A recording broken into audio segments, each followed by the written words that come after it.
when they have joy doing it, then I get to see the joy in their eyes, and it makes me happy as a teacher.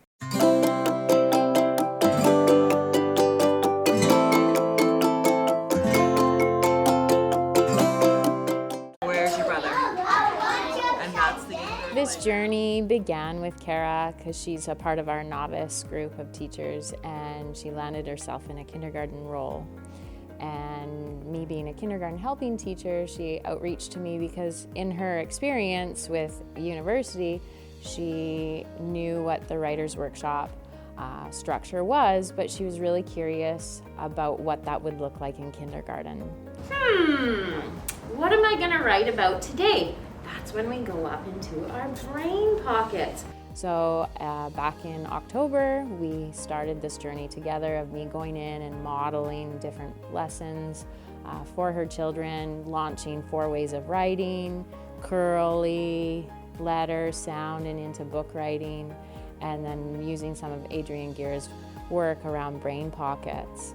And it was amazing. Like, she embraced the structure, she carried on that structure the rest of the week. And her image of what writers in kindergarten could do started to grow, and that image of the child started to grow within her, and the capabilities that children can do in kindergarten. And so I saw her children, beginning to be curly writers at the beginning of October, and now that we're at the end of November, most of them all of them have kissed that curly writing goodbye. A lot of them are now experimenting with sound writing, and some are even dabbling in some book writing. So it's a really beautiful journey to take with Kara and see her now as believing in herself as a teacher of writing. By using a writer's workshop model, all of my children are able to participate in writing depending on where they are at. It gives them those access points.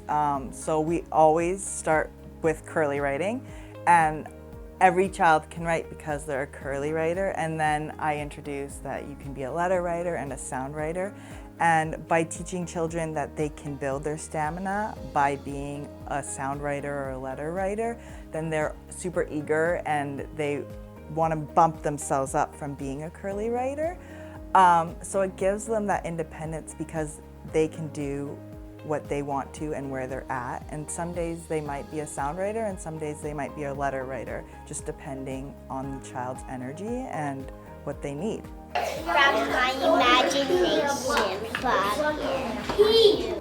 It's changed my perspective because I thought coming into kindergarten we were just going to do letters and slowly work on writing, but not fully have writing in our weekly schedule 3 or 4 times a week.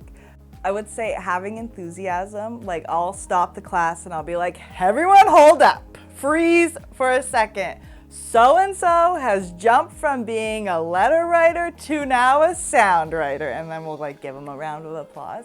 So just that excitement and being exaggerating it, then it makes it exciting for them. So I definitely have a writing center during my explorations or centers time.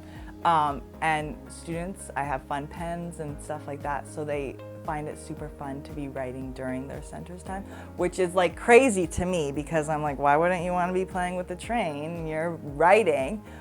And they're so eager to show me what they've written. And a lot of students will go home that night and then make me a card or something that they've written or drawn, and it's fantastic. A monster has 6 eyes. You just have to have the idea that every kid can do it.